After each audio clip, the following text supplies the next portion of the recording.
Baik, kita mulai ya. Assalamualaikum warahmatullahi wabarakatuh. Selamat pagi semuanya, selamat, berjumpa kembali. Selamat pagi, Pak. Waalaikumsalam. Selamat pagi, Halo, Pak. selamat pagi, Pak. Ya, coba saya cek dulu ya kelas RA ini berapa orang?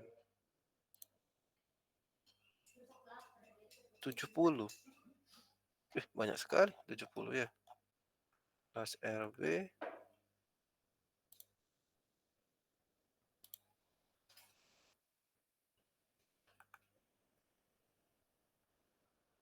nanti aja lah.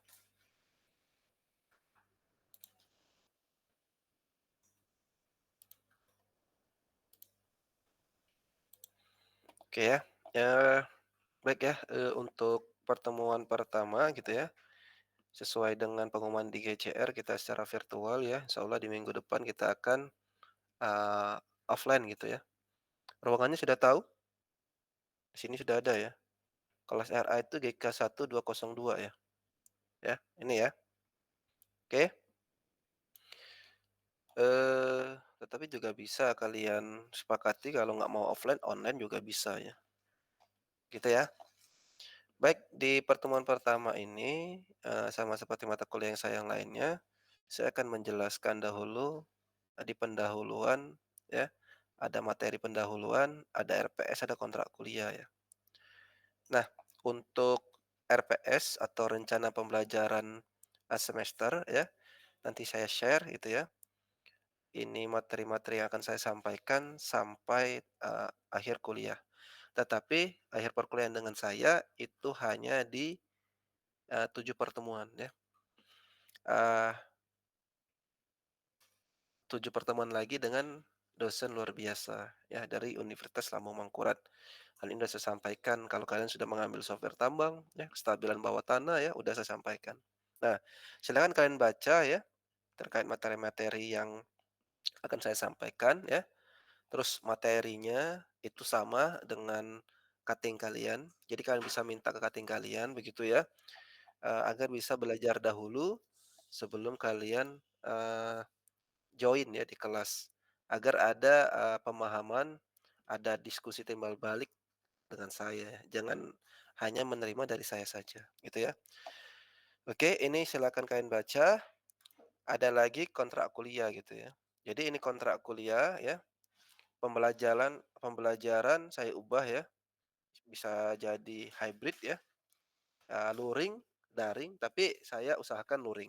Nah, itu tergantung dari kalian juga ya, kalau mau daring silakan ya. Metode pembelajaran diskusi kelompok dan pembelajaran studi kasus ini, biar kita sama-sama sepakati ya, untuk kontrak kuliah ini.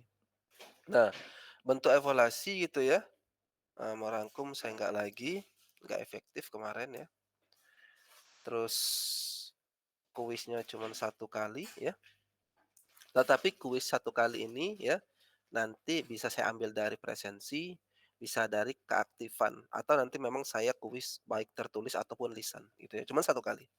Satu kali tugas evaluasi jurnal, ini jurnal ini adalah tugas besar, dan 2 kali penyelesaian studi kasus ya. Aduh,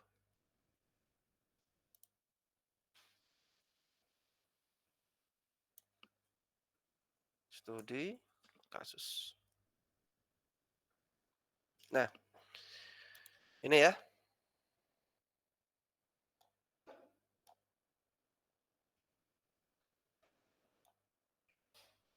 Nah, terus tugas tadi ya, evaluasi, jurnal dan tugas besar pengganti UTS UAS ya, yaitu studi kasus ya, itu secara kelompok. Individu juga bisa nanti ya, tergantung nanti, saya pengen, eee, tapi kayak kebanyakan ya kalau 70 ya, pasti berkelompok ya, untuk tugas ini gitu ya.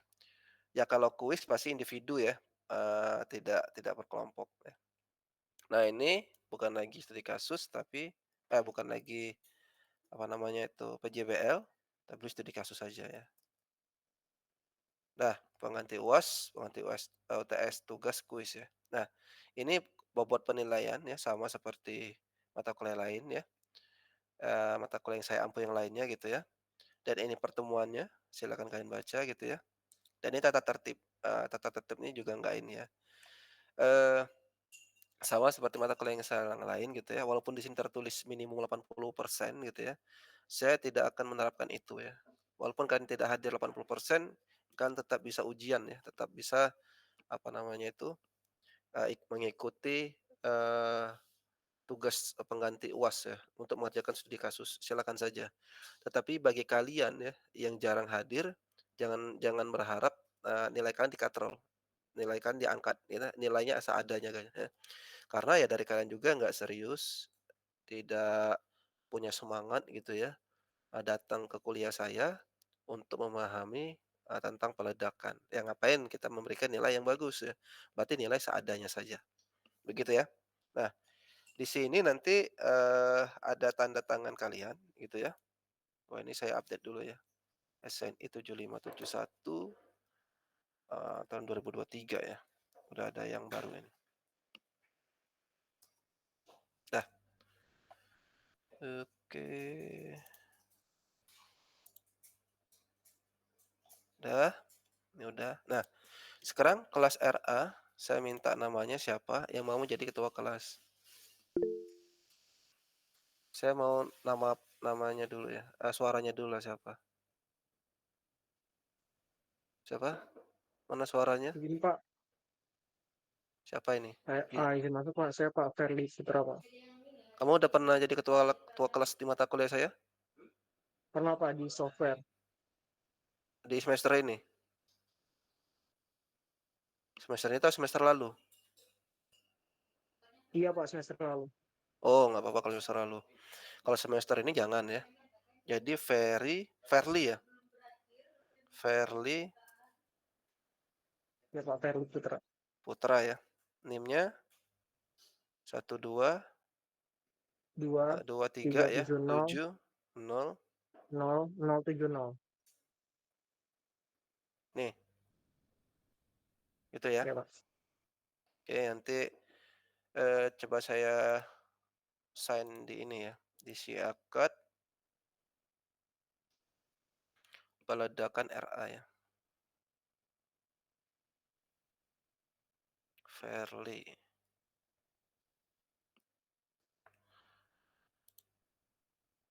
Oh iya, pernah jadi ketua kelas saya. Tanda tanganmu udah ada sini.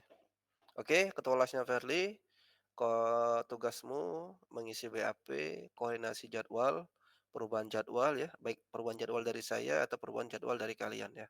Nah, yang penting kalian, sepakati. Oke? Nah, sebelum saya masuk ke materi ya, ini kontrak kuliah sudah, saya close, RPS juga sudah ya. Saya share aja di sini ya, dengan materinya juga kalau kalian mau buka di ini ya. Jadi materi kuliah minggu 1 ya.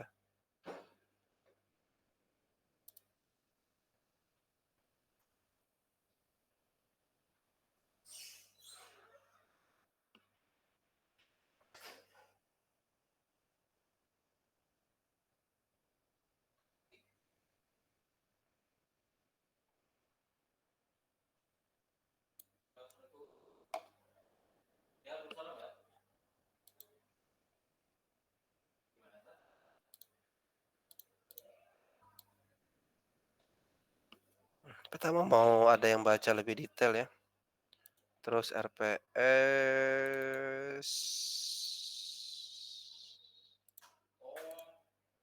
Enggak sih, Pak, enggak ada yang dikirim sih. Enggak ada ya? Enggak ada, Pak. Udah semua ya. Kontrak materi yang minggu pertama dan RPS-nya. Baik, yakin nggak ada yang ingin tanyakan? Kalau nggak kita masuk ke materi ya.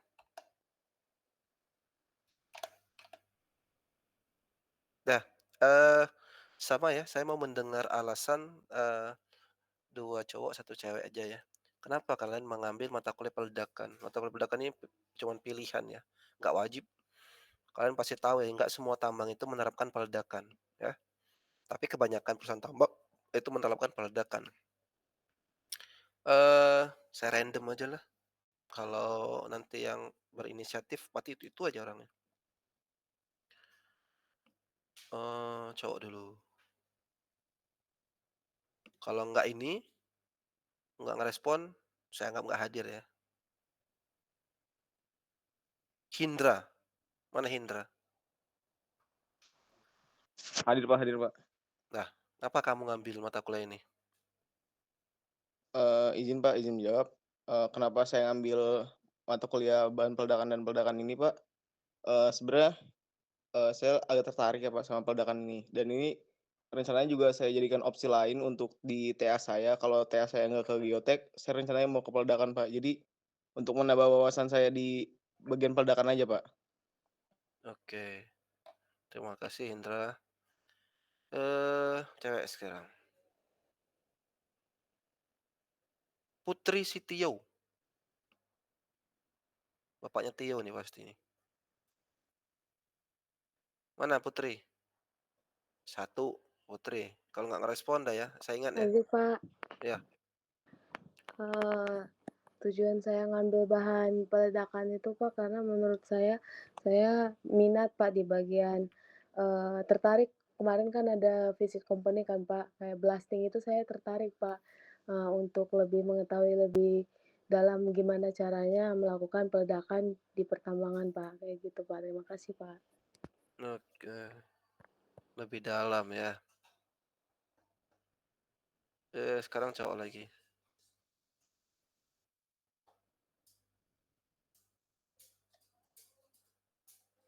Hafiza cewek. Wildan, mana Wildan? Wildan Arashidi. Jadi Pak, Ya, kenapa kamu ngambil Wildan? Mata kuliah ini.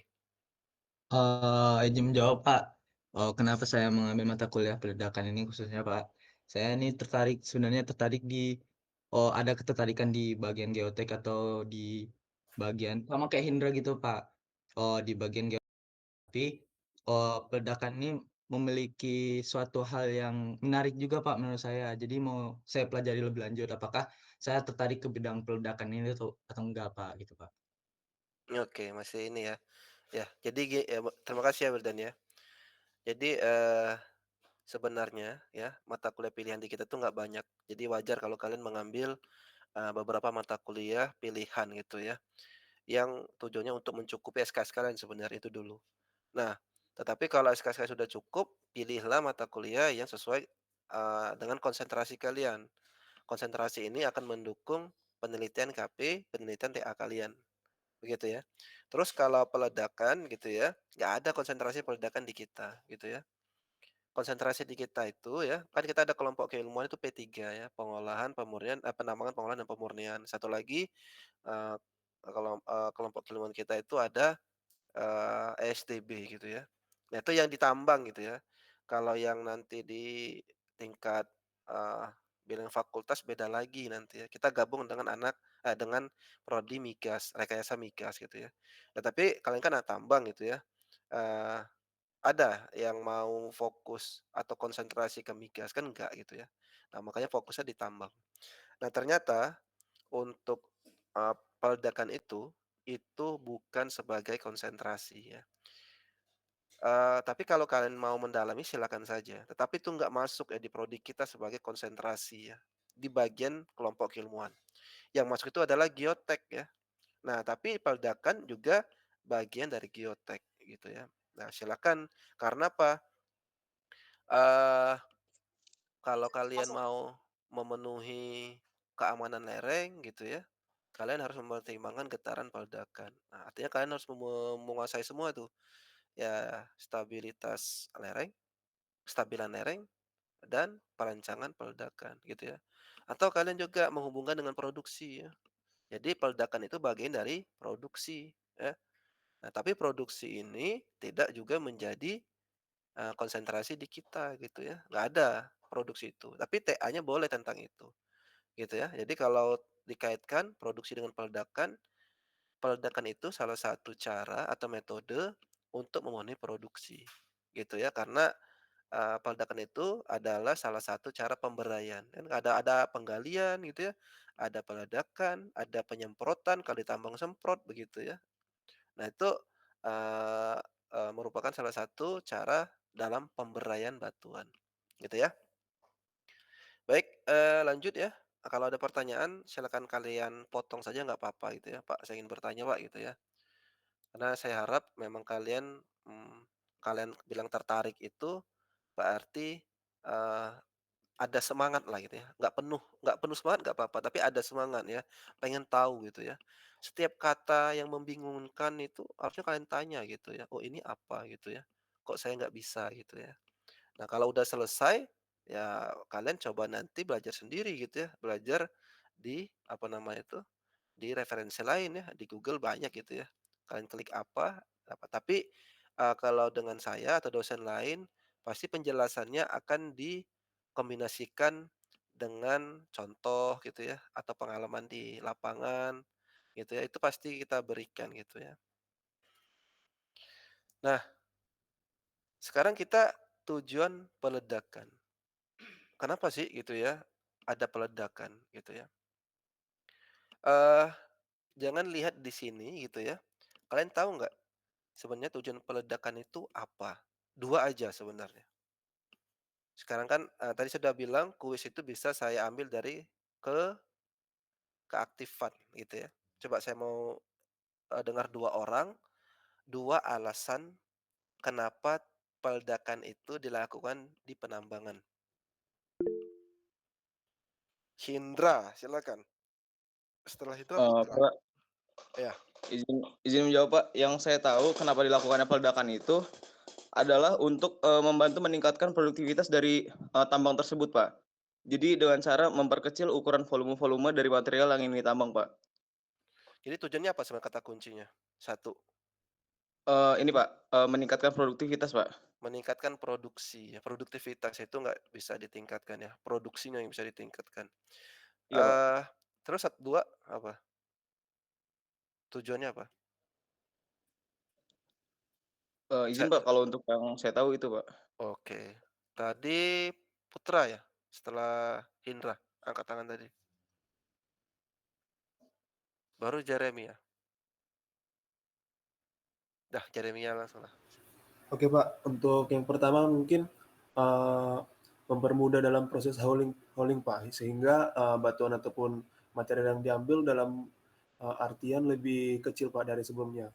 Untuk tujuan yang kedua itu bisa aja untuk membuka jalan Pak, atau membuka sebuah terowongan untuk jalan dari di dalam penambangan Pak, dalam pertambangan itu Pak. Oke. Jadi gini ya, tujuan yang pertama peledakan itu secara umum, karena batuannya itu tidak bisa digali, tidak bisa digaru. Gitu ya. Jadi ingat ya, pemberdayaan itu banyak sekali ya. Ada penggaruan ya, ada penggalian, ada penyemprotan, ada peledakan. Nah, itu tujuannya untuk memberdayakan material atau memberdayakan batuan gitu ya. Nah, kenapa peledakan ini ada gitu ya? Itu tujuannya karena untuk menghancurkan batu yang keras itu. Kalau nggak keras ya nggak usah pakai peledakan. Ya tadi digali, digaru, disemprot gitu ya, udah cukup tuh gitu ya. Nah, itu tujuan pertama karena batunya keras gitu ya. Yang kedua, mengejar produksi, gitu ya.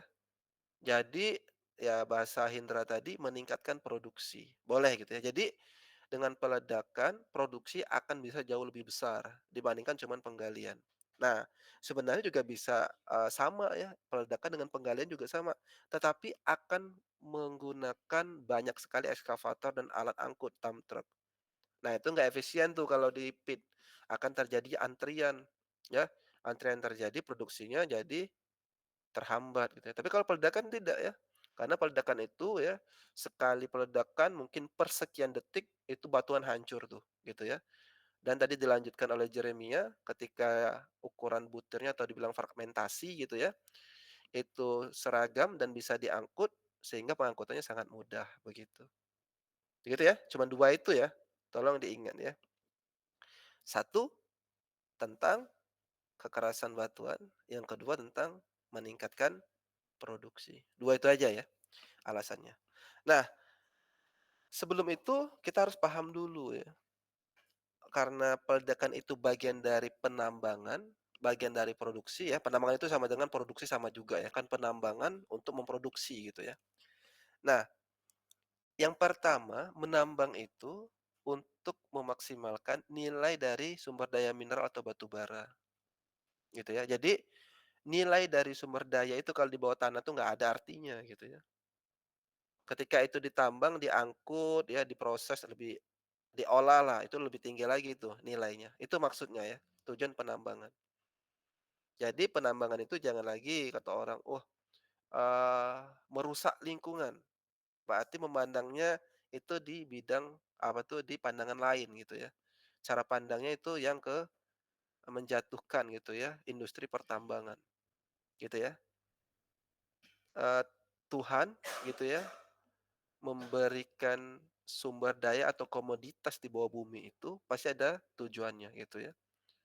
Nah, tinggal nanti kita sebagai engineer yang bertanggung jawab secara teknis, ekonomis, lingkungan, dan sosial gitu ya, apakah hanya memanfaatkan apa yang sudah diberikan Tuhan ini gitu ya, atau kita mencoba untuk mengembalikan kondisinya ke seperti yang awal. Walaupun tidak sama gitu ya, tapi berusaha untuk itu cukup. Artinya kita bersyukur gitu ya, sudah memanfaatkan sumber daya mineral gitu ya atau batu bara, terus kita perbaiki ulang tuh lingkungannya. Gitu ya. Jadi memaksimalkan nilai gitu ya. Selanjutnya memaksimalkan rate of return kepada stakeholders. Jadi kalau kalian sudah ngambil ini belum, analisis, atau kelayakan, investasi kelayakan atau, analisis kelayakan? Belum? Udah ngambil belum mata kuliah itu? Belum, Pak. Belum, Pak. Ini, Belum, Pak. Pak. Oh, itu semester berapa ya? Kalian kan semester 4 ya? Semester berapa kalian? Semester ini ada kayaknya, Pak. Semester 6 ya? Dengan Pak Fadilah? Masa nggak ada sih? Ada, Pak, semester ini, Pak. Apa Ada Pak semester mata ini. kuliahnya? Analisis investasi kelayakan, Pak. Oh, IT. Investasi keuangan. IT Iya. ya? Oke ya. Nah, di sana akan dipelajari, eee, ROR ini ya, rate of return gitu ya, ada NPV, net present value gitu ya. Nanti ada membuat cash flow dan sebagainya gitu ya. Nah, jadi kalau kita menambang gitu ya, nilai dari rate of return gitu ya, jadi gini, dianggap kepercayaan lah gitu ya. Jadi ada uang yang kita modalkan gitu ya, karena ini ditambang gitu ya, maka stakeholder di luar kita berarti ya, itu akan percaya untuk menanamkan modal ke kita ya. Nah, jauhnya ke sana ya memandangnya ya. Kalau rate of return itu ya lebih teknis lagi sebenarnya ya.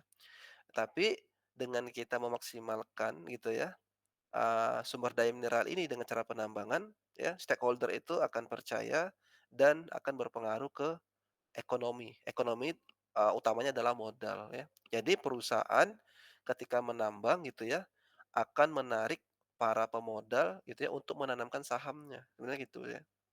Ya, coba, kalian pikir ya, lebih percaya mana kalian ketika itu cuman ditunjuk gitu ya, ketika itu udah dieksplorasi, artinya ada laporan eksplorasi atau sudah mulai ditambang gitu ya.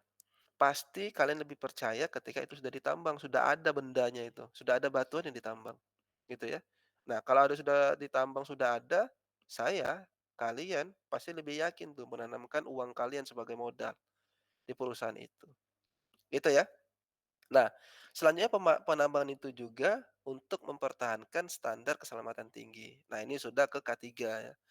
Oke, jadi ingat penambangannya itu menjaga keselamatan ya, utamanya keselamatan ya. Oke? Safety first kata, orang-orang K3 itu. Selanjutnya, kalau di internal kita sudah selamat gitu ya, sekarang kita meminimalisir dampak lingkungan. Nah, dampak lingkungan ini bukan internal saja, di eksternal juga ya. Mau lingkungan ini ke biotik, abiotik gitu ya, misalnya di sungai, masyarakat begitu ya, hewan begitu ya. Nah, itu harus kita masukkan sebagai parameter pertimbangan sebagai nanti keberhasilan dalam penambangan, gitu ya. Karena kalian tolong ingat ya, yang green mining proses itu gitu ya, itu harus memperhatikan teknis, ekonomis, lingkungan, dan sosial. 4 itu harus harus, kalian lakukan kalau mau disebut green mining ya, oke?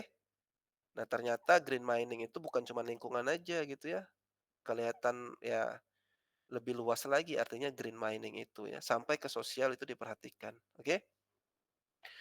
Nah, selanjutnya bagaimana kita memperoleh tujuan tersebut gitu ya. Ya banyak sekali tadi saya bilang penambangannya, tergantung jenis penambangan. Nah, sekarang penambangannya kita dengan cara peledakan, begitu ya. Nah, sekarang peledakan itu ya kita artinya memberai. Mungkin baru kata-kata ini memberai ya. Memberai itu ya berai ya, kata dasar berai. Mungkin kalian pernah cerai berai gitu ya. Nah, itulah memisah-misahkan menjadi bongkahan-bongkahan atau ukuran-ukuran lebih kecil, itu memberai begitu ya, terberai begitu ya. Nah itu, kata gitu ya atau frase yang, mengartikan bahwa batuan itu bisa ubah, ukuran batuan itu bisa diubah ke lebih kecil, banyak caranya gitu ya. Nah, kalian silakan jangan bilang dengan crusher, itu beda lagi, nanti mata kuliahnya di PBG gitu ya. Nah, sekarang dengan peledakan, ya. Tujuannya untuk, mendapatkan, batuan, ya kalau batuannya pasti ukurannya lebih lebih kecil, begitu ya. Nah, sekarang coba lihat gitu ya, mengapa pemboran dan peledakan sebenarnya ya, yang kita lakukan kalau mau dilakukan pemberaian di peledakan gitu ya. Yang pertama gitu ya, kalau peledakan tidak ada pemboran, tidak bisa dilakukan peledakan ya. Jadi pemboran itu wajib ya, bertemanan, nggak bisa dipisahkan soulmate ya, pemboran dan peledakan. Nah, kalian yang sudah mengambil mata kuliah penggalian dan pemboran ya dengan Pak Denny, tolong dipelajari gitu ya, detailnya pengeboran itu seperti apa. Kalau di sini tidak terlalu ya, karena bukan pemborannya, tapi polanya gitu ya. Jadi merancang lubang bor itu gitu ya, akan seperti apa, mau staggered, mau square, rectangular gitu ya. Nah itu di pemborannya, diatur pemborannya seperti apa gitu ya.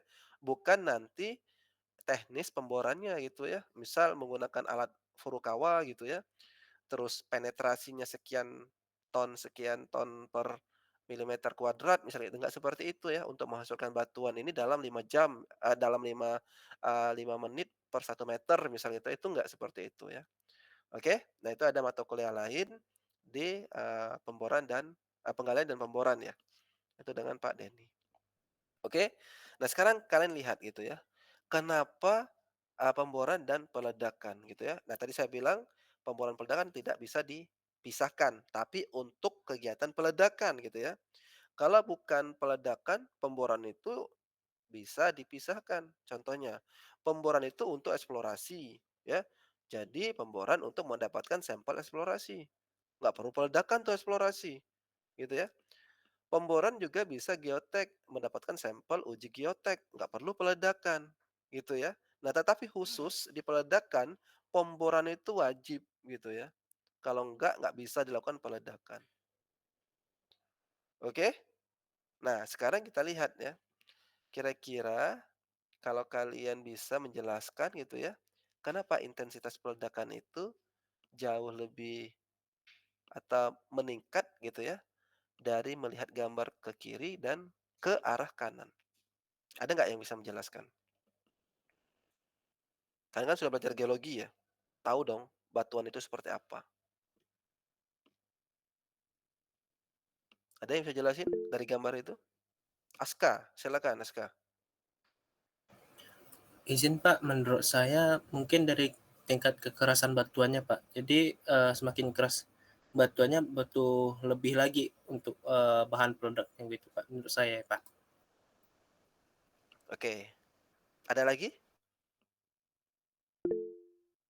Rodo, silakan. Baik Pak, baik Pak, menurut saya mungkin yang saya lihat dari gambar ketiga ini, dari kekompakan batuan tersebut Pak. Nah, di sebelah kiri itu mungkin batuannya bisa digali tanpa ada peledakan gitu, Pak.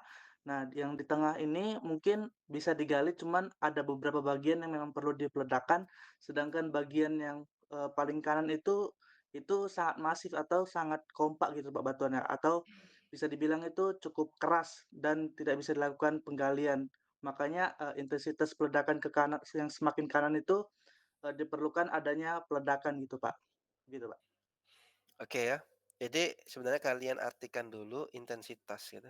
Intensitas itu tingkat keseringan gitu ya. Seberapa sering berarti peledakan dilakukan. Jadi dari sebelah kiri sampai ke kanan sebenarnya bisa dilakukan peledakan. Tergantung tadi tujuan umumnya tadi. Apakah mengejar peledakan ya. Sebelah kiri ini digali bisa, diledakkan apalagi ya. Tetapi kalau digali gitu ya dia akan lama.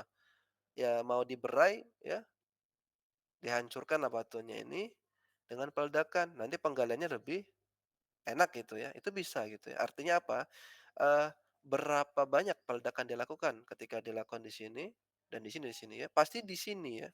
Berapa banyak, berapa sering, karena dia batuannya lebih keras gitu ya. Pasti 1 meter kubik di sini diledakkan lebih dari yang 1 meter kubik batuan yang punya crack atau yang soft material, itu ya. Kalau di sini 3 kali peledakan, di sini mungkin 2, di sini 1, gitu ya. Lebih mudah meledakannya gitu ya kalau batuannya lebih lembut atau batuannya itu memiliki crack, begitu ya. Oke? Nah, kalau misalnya berapa kali peledakan dilakukan, yang paling banyak itulah yang pasti menggunakan bahan peledak lebih banyak, seperti itu. Gitu ya?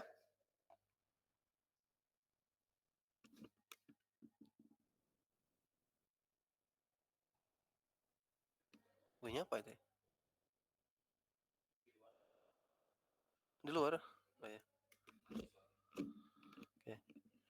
Nah, sekarang kita masuk ke sini ya, biar kalian ada apa itu, perbandingan. Jadi ada namanya energi relatif dan biaya gitu ya. Jadi ada energi konstanta energi dan biaya sebenarnya atau energi faktor dan cost faktor gitu ya. Jadi dibandingkan bagaimana kegiatan-kegiatan itu dengan kegiatan peledakan gitu ya.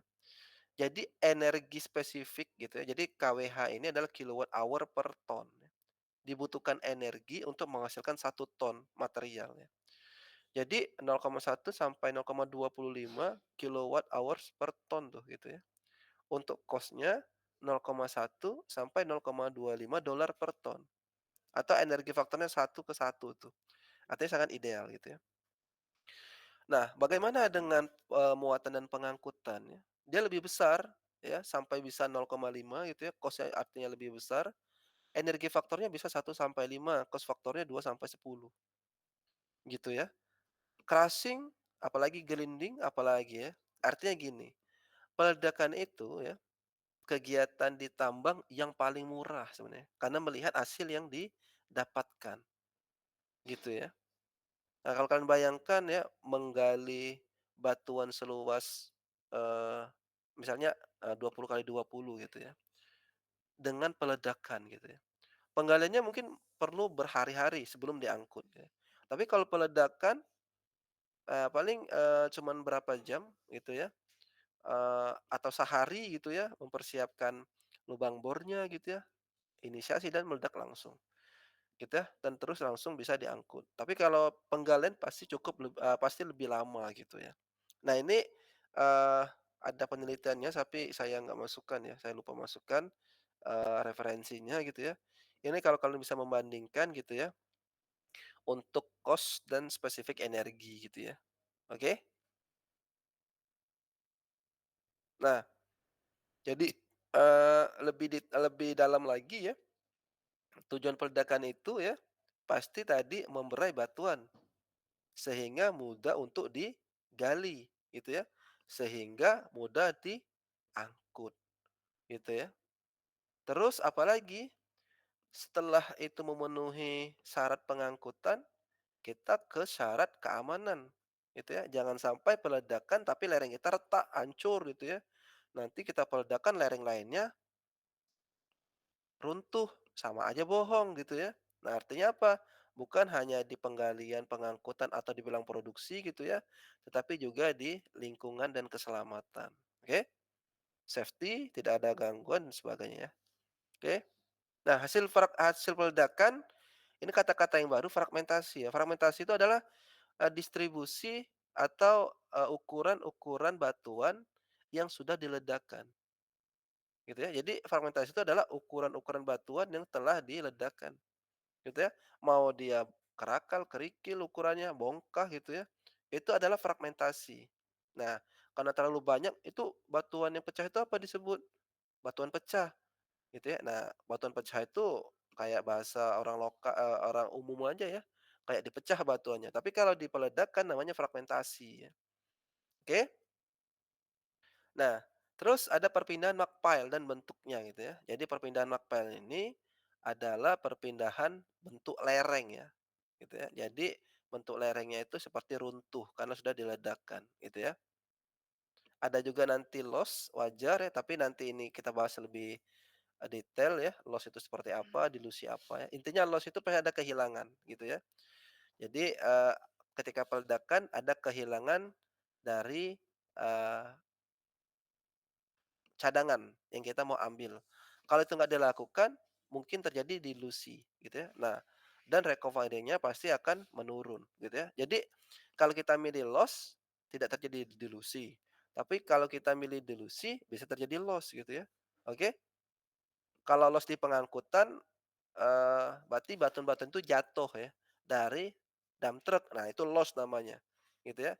Kalau dilusi ini di penggalian dia tercampur tuh antara OB dan batu bara misal. Nah, dipeledakkan mirip-mirip juga gitu ya. Nah, tapi nanti ya saya jelaskan ya.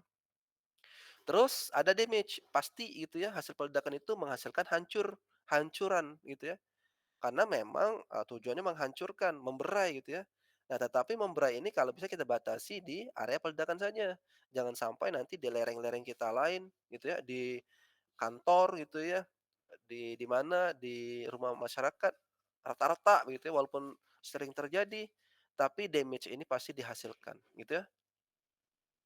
Nah, nanti, bahasa-bahasa di peledakan ya, itu hasilnya seperti ini ya, ground vibration, getaran tanah gitu ya. Dan air blast. Air blast ini ledakan udara, bisa disebut juga dengan kebisingan, begitu ya. Ada batuan yang terlontarkan ya, jangan batuan terbang lagi ya, flying rock, batu terbang ya, tapi lontaran batu gitu ya.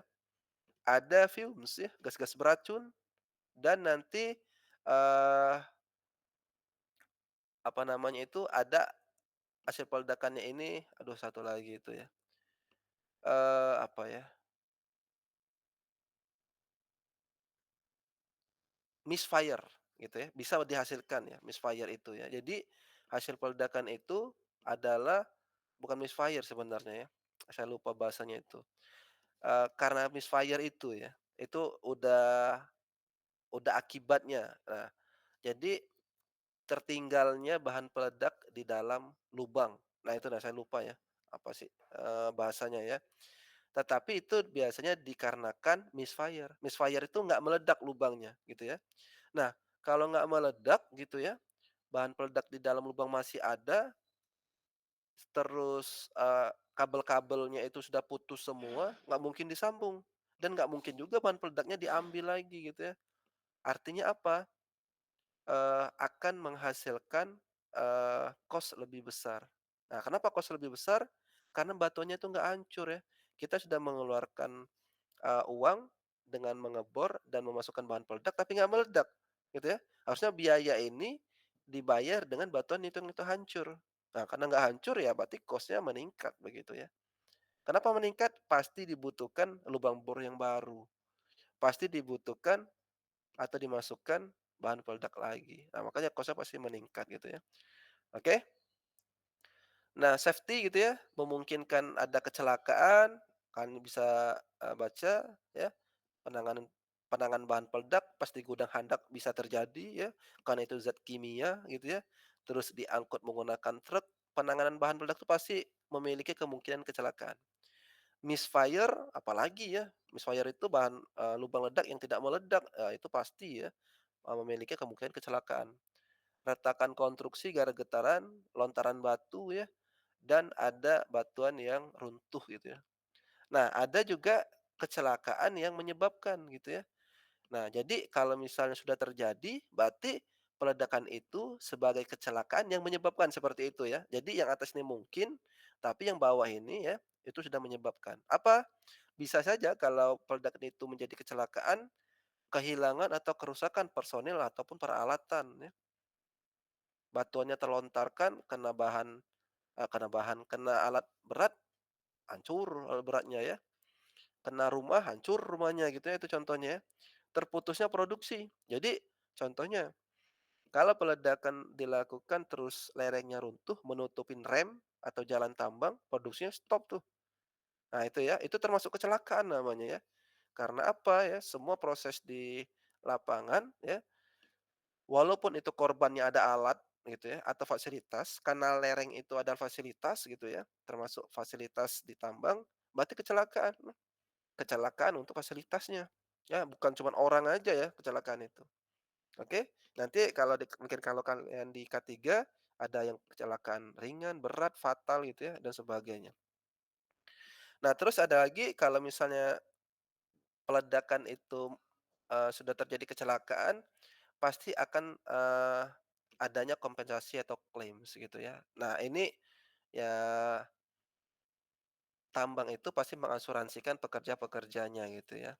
Nah, claims itu pasti terjadi gitu ya, ada kalau misalnya kecelakaan itu terjadi gitu ya. Nah, di peledakan ya, bilangnya safety is fundamental to achieve any improvements gitu ya. Jadi memang ya fundamentalnya, dasarnya gitu ya, untuk melakukan improvement gitu ya, apapun lah kalian bisa lakukan, tetapi tetap memperhatikan itu adalah keamanan, gitu ya. Nah, selanjutnya fragmentasi ya. Nah, fragmentasi tadi saya bilang adalah ukuran-ukuran batuan setelah peledakan. Nah, sekarang yang atas, yang banyak bongkah-bongkah seperti ini, itu memungkinkan secondary blasting atau secondary treatment ya. Karena bisa juga secondary blasting ini dilakukan gitu ya, karena memperkecil lagi boulder-boulder. Tapi boulder ini juga bisa dilakukan pengecilan dengan rock breaker gitu ya. Nah, itu ya. Terus, kalau sudah barulah nanti bisa diangkut ya, bisa digali ekskavator dan memenuhi productivity gitu ya. Ya kalau misalnya nanti tetap terjadi, berarti breaker itu tetap diadakan sebagai alat penunjang blasting, begitu ya. Nah, optimum fragmentasi gitu ya. Jadi ada less oversized boulder ya. Jadi ya kalau mau menetapkan fragmentasi yang optimal gitu ya, berarti apa artinya? Berarti kita, meminimalisir boulder-boulder yang berukuran, di atas target kita. Nah, biasanya di tambang itu ditulis targetnya. Target fragmentasi berapa gitu ya, 86 senti di 80%. Ada yang tahu nggak itu maksudnya apa? Nggak tahu, Pak. Belum tahu ya? Jadi, kalau bilangnya 86 senti atau 80 senti lah, 80 senti di 80%, artinya ya, batuan atau target dari peledakan kalian itu harus berukuran 80 senti sebanyak 80%. Jadi kalau peledakan kalian itu ditargetkan 1 juta ton gitu ya, artinya ukuran yang 80 senti harus 800.000 ton, begitu ya. Itu baru dikatakan memenuhi target fragmentasi, gitu ya. Nah, kalau kalian nanti mau TA tentang fragmentasi, nanti itu udah menjadi hal biasa ya, target itu ditetapkan gitu ya, agar kita bisa merancang tuh ya, bagaimana bisa mendapatkan fragmentasi yang kita targetkan tadi gitu ya. Oke? Nah, ukuran fragmen itu cukup untuk proses penggalian dan pemuatan. Sepertiga kali ukuran mangkok, tapi ini biasa, ditetapkan sebagai, apa ya, kebiasaan orang di lapangan gitu ya, rule of thumbs bilang gitu ya. Nah, padahal ya sepertiga ini belum tentu gitu ya, tapi kebanyakan memang seperti itu ya. 3 batuan itu yang bisa diambil oleh bucket eskavator ya. Kalau misalnya, ya tapi boulder maksudnya ya. Nah, yang lebih dari itu jatuh biasanya batuannya gitu ya. Oke? Jadi kalau sepertiga ukuran mangkok berarti kalau ada 3 penuh tuh mangkoknya. Mangkoknya adalah bucket maksudnya ya. Ya, itu ya. Jadi penggaliannya cukup, dibatasi maaf, ukuran batuannya cukup dibatasi ya. Kalau enggak ya tadi, secondary treatment. Bisa menggunakan secondary blasting atau rock breaker ya. Terus tidak menghasilkan material halus yang berlebihan. Jadi ini juga ya, kita memberai batuan bukan membuat batuan itu menjadi tepung begitu ya, atau halus sekali gitu ya. Karena banyak sekali kekurangan. Lebih susah untuk diangkut gitu ya. Karena apa? Apa namanya itu, akan banyak loss ya, atau kehilangan material, jatuhnya mudah gitu ya. Dan terus, terdistribusi ya, atau tertransport itu juga ini, menghasilkan debu begitu ya, itu banyak sekali ya. Artinya apa? Ya tadi saya bilang kalau kita menetapkan 80% targetnya ukurannya di 80 senti, 20%-nya itu ya bisa lebih dari 80 senti atau yang terjadi terbentuk yang halus ini, gitu ya.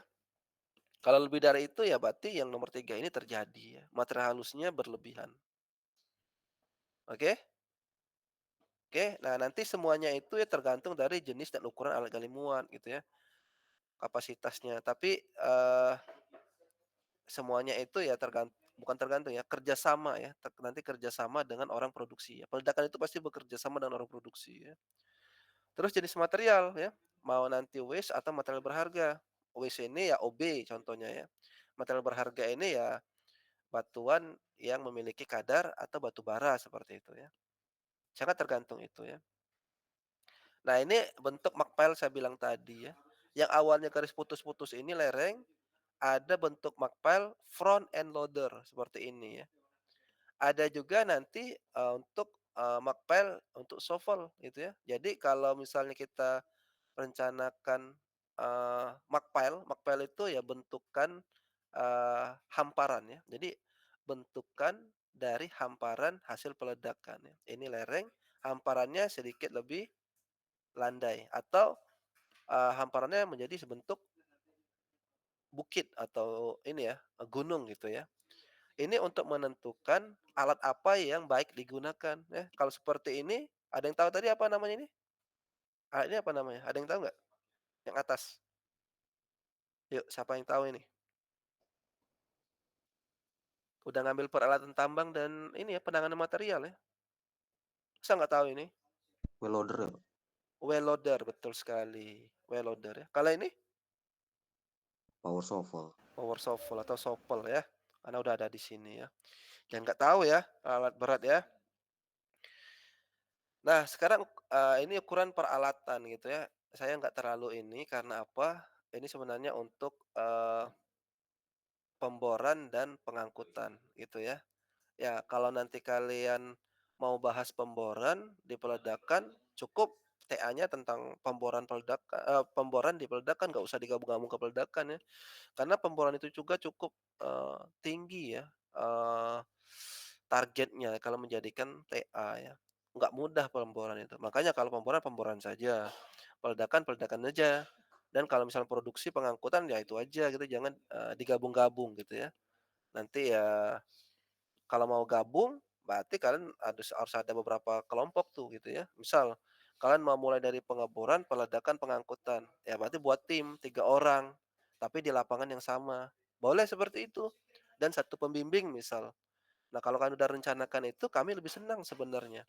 Membimbing TA langsung 3 orang, tapi seperti KP kan, perusahaannya sama, tapi pembahasannya akan berbeda gitu. Oke? Ya.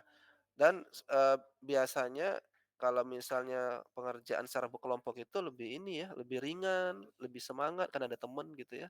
Nah, itu tolong kalian rencanakan ya, kalau misalnya ada, rencana penyelesaian TA seperti itu, oke? Nah, ini ya, yang high wall damage. Jadi peledakan dilakukan tapi high wall-nya retak gitu ya, ya berarti keretakannya ini harus di-maintenance tuh ya, jangan sampai nanti lereng high wall-nya longsor ya, gitu ya. Karena sekali retak, dilakukan peledakan lagi, retaknya bertambah tuh gitu ya. Nah, high wall damage ini ya mau nggak mau yang pertama digali, dilandaikan tuh gitu ya. Nah itu kan kalau digali dilandaikan lagi artinya menggunakan cost gara-gara peledakan cost di maintenance high wall bertambah gitu ya.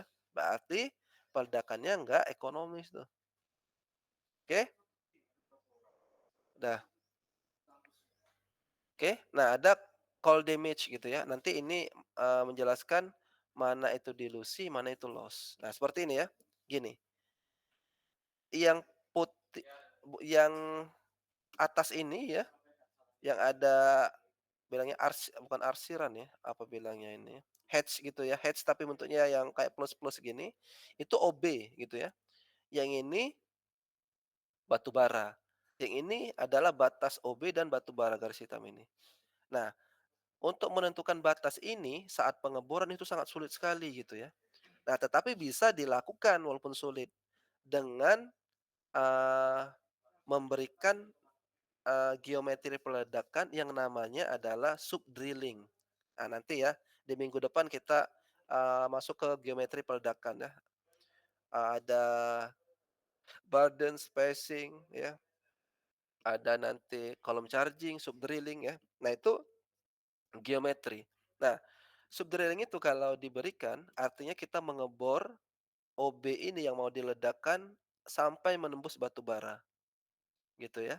Nah, kalau itu dilakukan, OB-nya akan habis ya, sampai nanti baturnya ikut juga terhancurkan, tapi mungkin tipis gitu ya, batu baranya ikut terberaikan. Nah, kalau itu dilakukan, artinya loss, oke? Jadi kalau kita lakukan, subdrilling, batu bara itu akan benar-benar bersih sebenarnya, nggak ada lagi OB, gitu ya. Tapi akan ada batu bara yang tercampur OB, hilang gitu ya, karena OB akan dibuang.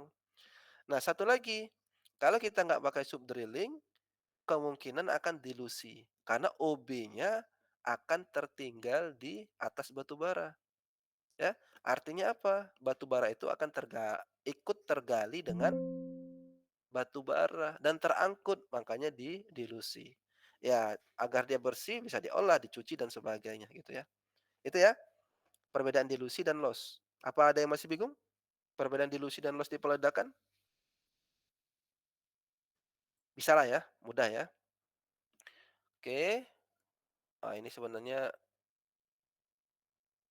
video ya, tapi ya nggak tahu ya videonya saya lupa ini, apa itu, taruh ya. Tapi udah banyak di YouTube peledakan ini ya. Apalagi kalian sudah, ke perusahaan gitu ya.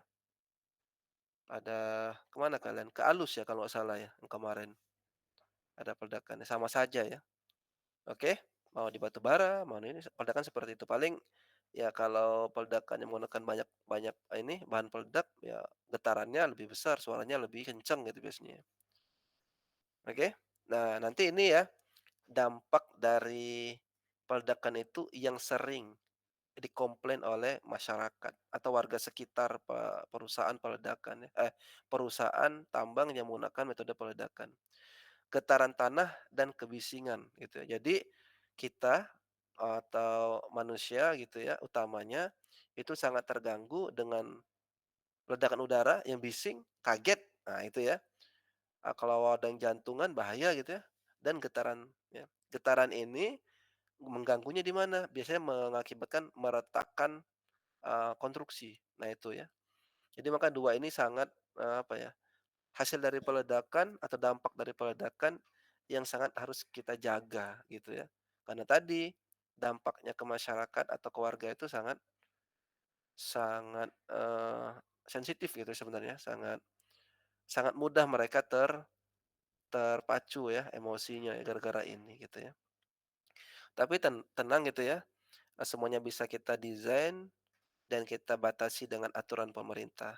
Gitu ya. Jadi kita desain itu bukan memenuhi maunya masyarakat atau warga ya, tapi memenuhi peraturan di pemerintahan ya, di peraturan pemerintah ya.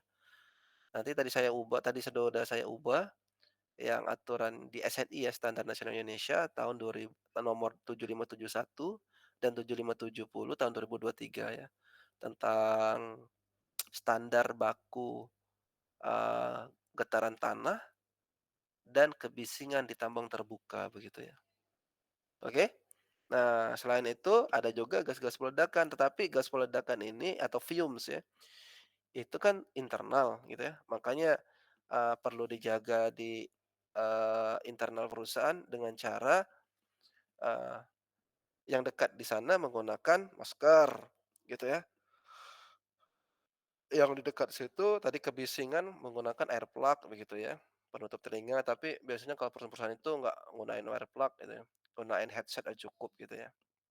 Oke, yang bisa kalian baca ini ya. Nah, jadi impact peledakan itu ya, di peledakan OB gitu ya, eee, produktivitas alat gali muatnya pasti bagus gitu ya, cold damage-nya pasti terjadi ya, dan recovery-nya pasti meningkat. Dan dampak juga ada kerusakan ya, mau kerusakan tadi fasilitas ya, mau lereng, mau konstruksi gitu ya, mau mungkin rumah di sekitar itu pasti, dan ada juga lingkungan lainnya gitu ya. Jadi kalau karena ada suara, ada getaran di lingkungan di sungai, abiotiknya misal ikan-ikannya, misal ada kepiting di sana terganggu ya, atau ada, kandang ayam, peternakan ayam, bisa saja nggak menetas atau nggak bertelur karena stres, bisa jadi seperti itu ya. Nah, itu impact ya. Artinya apa? Di peledakan OB ya, itu pasti ada manfaatnya, pasti ada, jeleknya gitu ya. Begitu juga gitu ya, di peledakan biji ada batu bara, seperti itu ya. Nah, selanjutnya kalian bisa nanti baca ya untuk, materinya. Ini ada ringkasannya gitu ya untuk kalian baca juga ya. Cukup ya? Untuk materi hari ini, ada yang ingin ditanyakan silakan. Ya silakan. Izin Pak, perkenalkan Pak, nama saya Giraldo Putra dari Program Studi Teknik Pertambangan 2022, ujung NIM 009. Saya ini kan ada ketertarikan terhadap ventilasi tambang Pak. Nah, menurut Pak sendiri, kalau peledakan di bawah tanah itu ngaruh juga nggak Pak terhadap kinerja dari si ventilasi itu sendiri gitu Pak? Kan kita tahu ya Pak, kalau peledakan itu pasti ada debu-debunya seperti itu. Nah, kalau boleh Bapak saran gitu, saya juga ada keterkaitan terhadap judul gitu Pak, peledakan terhadap kualitas udara dan kinerja ventilasi di underground. Itu ada keterkaitan nggak satu sama lain gitu Pak? Oke ya. Jadi kalau ventilasi dengan peledakan bukan keterkaitan gitu ya, tapi saling mendukung begitu ya. Jadi gini, di peledakan, setelah peledakan ini kan peledakan kalau ventilasi kan pasti bawah tanah ya. Ini bedanya dengan peledakan di permukaan. Kalau misalnya di peledakan di permukaan, yang fumes tadi atau racun-racun tadi itu nggak perlu dinetralkan, dia netral sendiri tuh gitu ya. Nah, kalau di bawah tanah perlu ventilasi agar racun-racun ini dinetralkan dengan cara bisa disedot gitu ya dengan ventilasi gitu ya. Nah, ventilasi ini gitu ya, cukup diarahkan ke, muka peledakan gitu ya. Jadi, kalau misalnya menetralkan ya nggak terlalu ini ya, nggak terlalu menjadi tantangan karena apa? Dia versus waktu saja. Diarahkan selangnya itu di area peledakan dan menunggu waktu selesai gitu ya. Nggak ada effort di sana kalau mau, menghubungkan gitu ya antara peledakan dan ventilasi ya, nggak menarik lah gitu ya. Coba kamu cari ini ya, cari apa namanya itu, cari hubungannya ya. Tapi kalau kamu, mendesain ventilasi seperti apa dari kebutuhan, alat berat, kebutuhan pekerja itu ya bagus seperti itu, menggunakan software Vensim nanti misalnya. Jadi kamu penelitiannya memang ke arah desain atau perancangan ventilasi, gitu ya. Nggak bisa dihubungkan ke peledakan. Begitu Geraldo. Oh, Pak, makasih ya Pak. Iya. Oke? Ada lagi? Verly, kalian silakan presensi ya. Oke Pak, izin bertanya Pak. Ya. Untuk ini terkait jadwal sih Pak. Kan kalau di jadwal di sini kan bahan peledak dan teknik peledak itu di hari Jumatnya 7:30 Pak yang RA. Atau bakal tetap jam 10 terus Pak? Enggak lah. Emang jam 10 ya? Sudah saya ubah peledakan RA Oh ini. berarti ya. Oke Pak, jam 10 berarti ya Pak ya. Iya, Makasih Pak. udah diubah ya jam 10 ya. Ini seterusnya jam 10. Dan udah disetujui fakultas juga ya. Ruangannya udah ada juga jam 10 itu. Ya. Kalau nggak salah yang jam 10 itu tolong dicatat RA itu GK2 23 atau kalian cek aja di ini di jadwal. Kalau nggak salah GK2 225 ya. 225. Ya, tolong dicatat ya ketua kelas dan lainnya. Minggu depan kalau kita offline GK2 225. Gitu ya. GK2 225 ya Pak. Iya. Kalau kelas RB 222, triple 2. Kalau GK2 juga. Kalau kelas RB. Oke, makasih Pak. Ya. Ada lagi? Presensi udah semua. Karena ini minggu pertama, saya masih kasih toleransi bagi yang nggak bisa barcode ya. Tapi minggu depan saya nggak mau lagi ya. Semuanya harus barcode. Udah? Presensinya sebentar ya. 50. Yakin 20 orang nggak hadir? Ada yang belum absen? Nah, nggak ada ya. Baik, kalau nggak ada pertanyaan dan presensinya udah selesai ya, saya cukupkan untuk materi minggu ini. Minggu depan kita akan offline ya. Kita ketemu di kelas. Tapi kalau kalian minta online, tolong kabari. Minimal Verly ya dan teman-teman kabari saya 1 hari sebelum. Berarti hari Kamis kalian sampaikan kalau kalian mau online. Gitu ya. Baik Pak. Oke, materi kontrak dan RPS sudah saya selesaikan. Nanti tanda tangan Verly sudah ada, saya sematkan di kontrak ya. Terima kasih atas kehadirannya dan saya cukupkan. Assalamualaikum warahmatullahi wabarakatuh. Waalaikumsalam warahmatullahi wabarakatuh. Terima kasih Pak.